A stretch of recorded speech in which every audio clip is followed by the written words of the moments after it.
Magandang gabi mga kapuso! Ako po ang inyong Kuya Kim na magbibigay sa inyo ng trivia sa likod mga trending na balita. Isa rin ba kayo sa mga nakatingala ngayon sa ating kalangitan? Kung oo, tiyak nasaksihan nyo rin ang tila pagbabago ng kulay ng ating buwan. Pulang-pula po ito ngayon. Ito yung tinatawag natin na blood moon. Resulta na nangyayari ngayong total lunar eclipse. Alas 4 pa lang ng hapon, abala na ang miyembro ng Philippine Astronomical Society sa pagsiset up ng kanilang mga telescope dito sa Luneta sa Maynila. Sa gabi kasing ito, masasaksiyan daw sa ating kalangitan ang isang total lunar eclipse.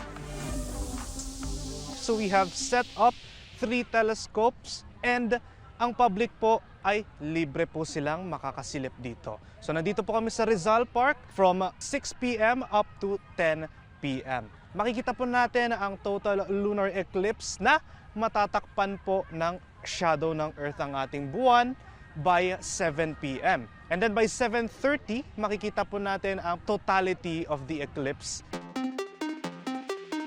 Ang eclipse ay nangyayari kapag naghahanay ang araw, Earth at buwan. Lunar eclipse ang tawag kapag nasa gitna ng buwan at araw ang Earth. Dahil dito, natatakpan ng anino ng Earth ang buwan. May tatlong klase ng lunar eclipse. Penumbral lunar eclipse ang tawag kapag dumadaan lang ang buwan sa outer shadow ng Earth, o yung tinatawag na penumbra. Ang resulta, bahagya lang ang pagdilim ng buwan. Ang partial lunar eclipse naman ay nangyayari kapag hindi pantay ang pag-alay ng araw, Earth at buwan.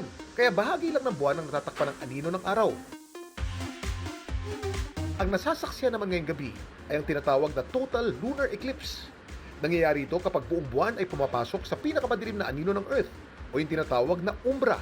Sa lunar eclipse, halos lahat ng mga bansa na nasa night side, kung saan yung oras ng lunar eclipse ang nangyayari, makakakita. May mga nabasa ako na sinasabing dito sa Manila makikita, mali yun. Sa buong Pilipinas, makikita yon, hindi lang sa Manila. At hindi natin kailangan gumamit ng mga solar filter. Basta clear ang sky, safe tignan ang lunar eclipse. Isa sa mga nakamamanghang nangyayari tuwing total lunar, ang tila pag-iba ng kulay ng buwan. Nagiging pula kasi ito, kaya tinatawag din itong blood moon. Pero bakit nga ba namumula ang buwan tuwing may total lunar eclipse? Kuya Kim, ano na?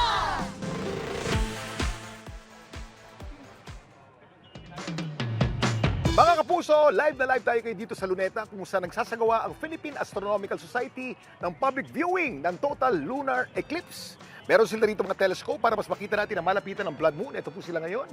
Kaninang 7:04 nagsimula yung tinatawag nating totality o yung part ng eclipse kung saan ganap na natatakpan ng anino ng Earth ang buwan. Sa oras namang ito, nangyayari na ang maximum eclipse kung saan makikitang pulang-pula na ang ating buwan. At kaya nagiging pula ito dahil ang liwanag ng araw na dumadaan sa atmosphere ng Earth ay nafi-filter at tanging red light lang ang nakakalusot mula sa araw at matama sa buwan. Blood moon, kahit wala tayong mga special na salamin o mga lenteng mga kapatid po. Ang huling total lunar eclipse na nagsilayan ng December 8, 2025. Ang susunod naman, December 31 pa sa taong 2028. Medyo matagal po yan, kaya kung may pagkakataon kayo silipin ang buwan ngayon, habol na po. Samantala, para malaman ang trivia sa likod ng viral na balita, i-post o i-comment lang, #Kuya Kim. Ano na? Laging tandaan, importante ang may alam. Magmula rito sa Rizal Park, Luneta sa Maynila, ako po si Kuya Kim at sagot ko kayo 24 oras.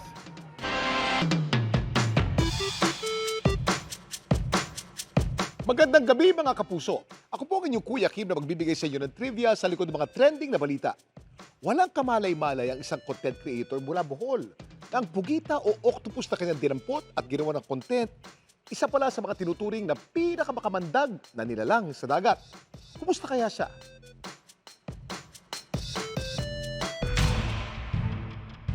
Halos balunod sa kaba ang mga followers na content creator ni si Ana Marie sa pinost niyang TikTok video na ito.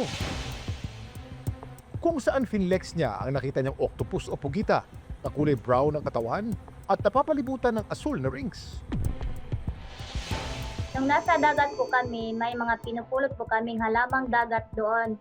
Tsaka may nakita po akong octopus at pinulot ko po ito at hinawakan sa kamay ko. Ayon sa mga komento, ang hawak-hawak niyang pugita, hawig daw sa isang klase na makamantag na pugita. Ang taglay na venom, kaya raw makapatay ng 20 katao. Ang blue-ringed octopus. Ang mga blue-ringed octopus maliliit, sinlaki ng golf ball. Pero napaka-venomous o makabantag sila.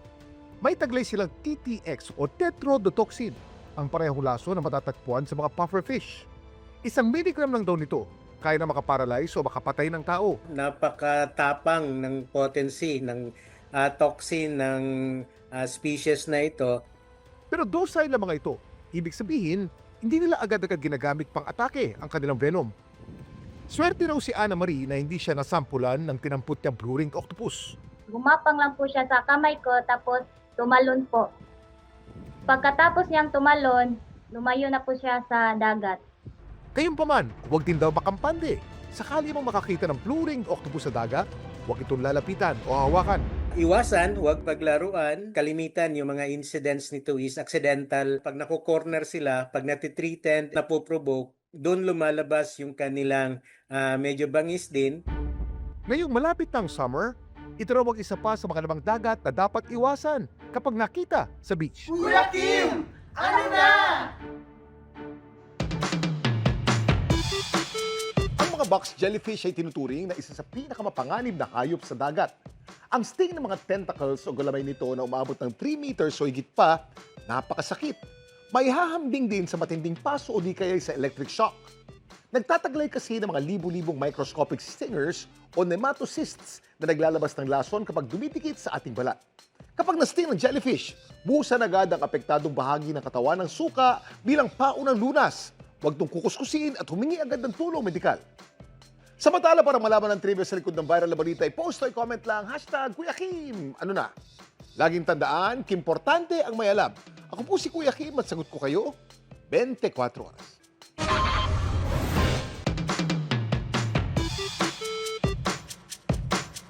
Magandang gabi mga kapuso. Ako po ang inyong Kuya Kim na magbibigay sa inyo ng trivia sa likod ng mga trending na balita. Bangungot marahil ng sinong magulang ang sinapit ng isang bata sa China. Habang namamasyal kasi ito sa isang zoo, hinablot ito ng isang nakakulong na leon.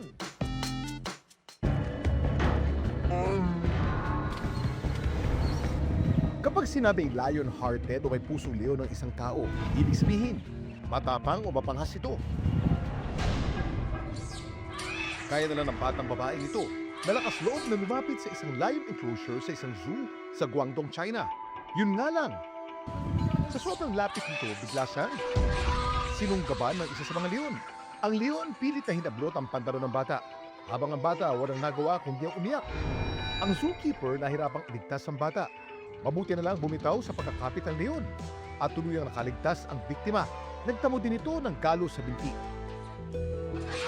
Napag-alaman na pinahintulutan ng isang staff na pumasok ang mga bisita sa designated safety buffer para sana pakainin ang leon. Sinuspindi ang nasabing staff. Ang mga leon binansagang king of the jungle dahil diyan sa taglay din ng lakas at bangis. Ang mga leon, 7 beses na mas malakas kaysa sa mga tao. Ang kanilang pag-swipe maaring magpabagsak ng isang malaking hayop. Ang kanilang bite force naman, tinatayang nasa 650 pounds per square inch. Sapat ito para makapatay ng isang malaking hayop gaya ng kalabaw. Kaya naman kapag namamasyal sa isang zoo o attraction na may mga leon, dapat laging magdoble ingat.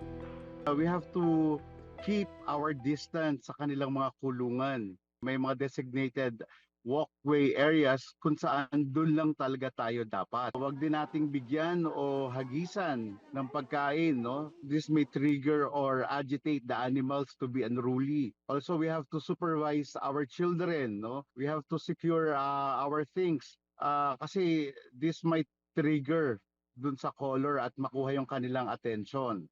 And lastly, we have to report concerns. If you notice anybody na may mga unsafe behaviors. Ito naman ang leon na hindi mo papangaraping makainkwentro. Ito lang naman kasi ang pinakamalaking leon na nabuhay sa kasaysayan. Kuya Kim, ano na? Ang pinakamalaking subspecies ng leon ay ang American lion na Panthea leo atrox. Minsan naghari-harian sa North America. Ang body size nito ay 25% na mas malaki kumpara sa mga modern day na lion. Base sa mga fossil evidence, tinatsayang nasa 1.6 hanggang 2.5 meters ang haba nito. 1.2 meters naman ang taas at tinatayang 351 kilos ang bigat. Pero ang Panthera leo atrox na extinct na 11,000 taon na ang nakakaraan. Samantala, para malaman ang trivia sa likod ng viral na balita, post o comment lang, #Kuya Kim. Ano na? Laging tandaan, importante ang may alam. Ako po si Kuya Kim at sagot ko kayo 24 oras. Magandang gabi mga kapuso. Ako po ang inyong Kuya Kim na magbibigay sa inyo ng trivia sa likod ng mga trending na balita. Marami ang nangati sa isang viral video na nakunan sa Zambales kung saan ang isang puno halos puno ng daang-daang hingad. Sa unang tingin, tila walang kakaiba sa punong ito ng talisay sa Masinloc, Zambales. Pero kung titingin maigi, dito ka na raw manghingilabot. Ang puno kasi, pinamahaya ng daan-daang mga higad. Ang puno kasintas po ng dalawang bahay. Mula sa baba hanggang sa taas, puno po ng higad. Yung puno nawala po ng dahon kasi panubos ng mga higad. Ang mga na-videoan sa puno, mga tusok caterpillar. Ito yung klase ng caterpillar na kapag lumaki, nagiging tusok moth. Yung iba tawag karindurunot or tilas. Kino-consider yan na peste kasi nga umuubos siya ng dahon. Ang mga tusok caterpillar may makakapal na buhok sa palibot ng kanilang katawan na may taglay na toxins. Ginagamit nila ito pandepensa sa kanilang sarili. Kapag dumikit kasi ito sa balat, maaari ito magdulot ng pangangati at pamumula. Bakit naman kaya nagkumpul-kumpul ang mga ito sa puno? Yung ganong behavior ng mga caterpillar, tinatawag natin na gregarious behavior. So nag-group up sila kasi mga bata pa sila na caterpillar. Mas safe sila kasi maraming madedeter na predator kasi sobrang dami nila.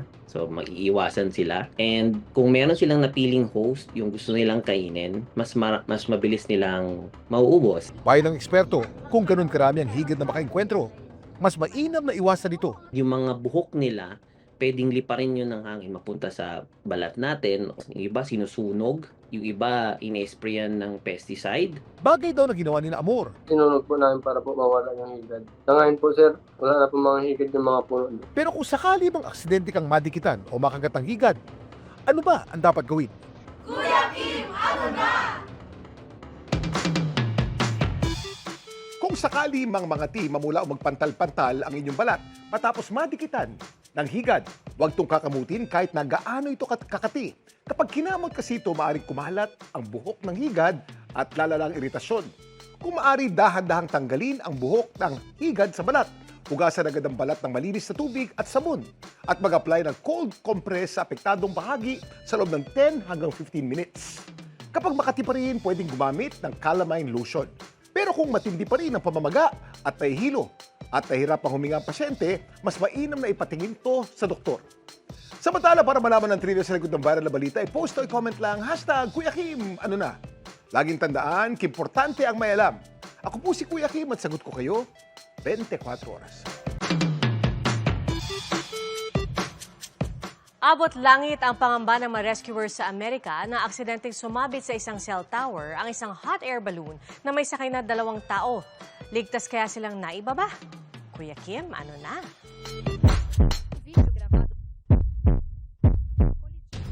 Buwis-buhay na inakyat ng mga rescuer ang cell tower na ito sa Texas sa Amerika. Sa taas kasi ng tore, may sumabit na hot air balloon na may sakay na 2 pasahero dahil nasa 920 feet ang taas ng cell tower o katumbas ng 80 hanggang 100-story building. Ang pag-rescue ng mga biktima, pahirapan.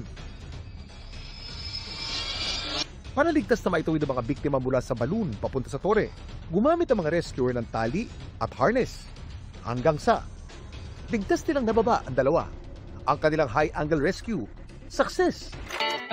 Ang hot air balloon ay isa sa pinakaunang paraan ng paglipad ng tao. Nagsimula ito noong 18th century sa France.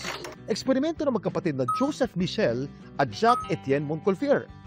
Ang pinakaunang hot air balloon gawa sa papel at tela. May ideya ba kayo kung paano nakakalipad sa ere ang isang hot air balloon? Sa ilalim ng mga balloon, may burner na gumagamit ng propane gas. Kapag sinindihan ito, umiinit ang hangin sa loob ng balloon. Kapag ang hangin sa loob ng balloon ay mas mainit at mas magaan kaysa sa hangin sa labas, umaangat ito pataas. At pag gusto naman ng pilotong bumaba, pinapatay o binabawasan lang ang apoy. Lumalamig ang hangin sa loob, kaya nagiging mas mabigat ang hangin at unti-unting bumababa ang balloon. Laging tandaan, importante ang may alam. Ito po si Kuya Kim at sagot ko kayo 24 oras.